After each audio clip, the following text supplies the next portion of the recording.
குற்றமுள்ள வீடு.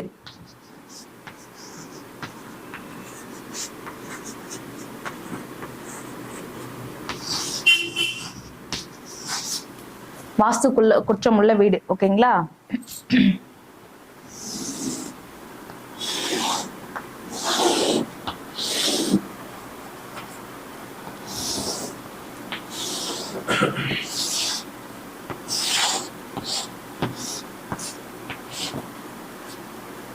இப்போ கடக லக்னம்னு போட்டுக்கோங்க.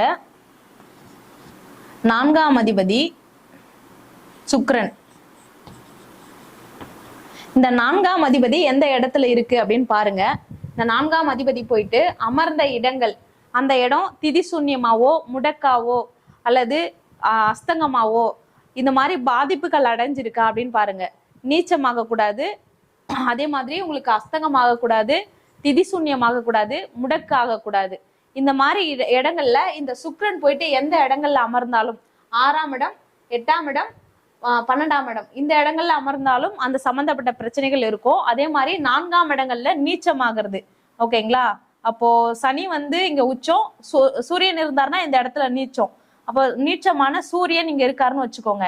இப்போ சூரியன் அப்படின்னும் போது உங்களுக்கு வீட்டுடைய மைய பகுதி, இதுதான் வீடு அப்படின்னா வீட்டுடைய மைய பகுதி வரும் இந்த இடம். ஓகேங்களா? அப்ப வீட்டுடைய மையப்பகுதி உங்களுக்கு பிரச்சனை இருக்கும் அப்படின்றத காட்டக்கூடிய இடமா இருக்கும். ஒரு உதாரணத்துக்கு சொல்றேன். ஓகேங்களா? அப்போ எந்த கிரகம் நிக்குதோ வாஸ்துப்படி உங்களுக்கு ஒவ்வொரு கிரகமும் ஒவ்வொரு பிளேஸ், ஒவ்வொரு இடத்துக்கும் ஒவ்வொரு பிளேஸுக்கும் இந்த கிரகம் இந்த பிளேஸுக்கு அப்படின்ட்டு ஒரு அமைப்பு இருக்கு. அது உங்களுக்கு வாஸ்துப்படி நீங்க படிக்கும்போது ரூல் தெரியும். அந்த இதுபடி கிரகப்படி நீங்க எடுக்கணும்.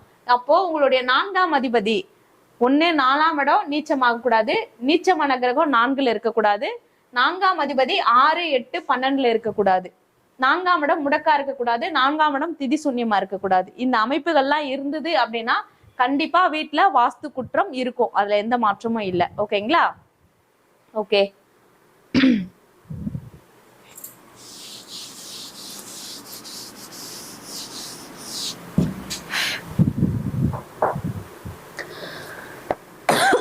இப்போ அந்த வாஸ்துலயே 4ஆம் இடம் தான் வீடு மனை வாசல்னு சொல்லிட்டோம். இப்ப 4ல போயிட்டு மாந்தி இருக்குன்னு வச்சுக்கோங்க. மாந்தி மிஸ் பண்ணிட்டோம். முக்கியமான விஷயம் மாந்தி. இதுவே இதோட ஆட் பண்ணி 4ல் மாந்தி.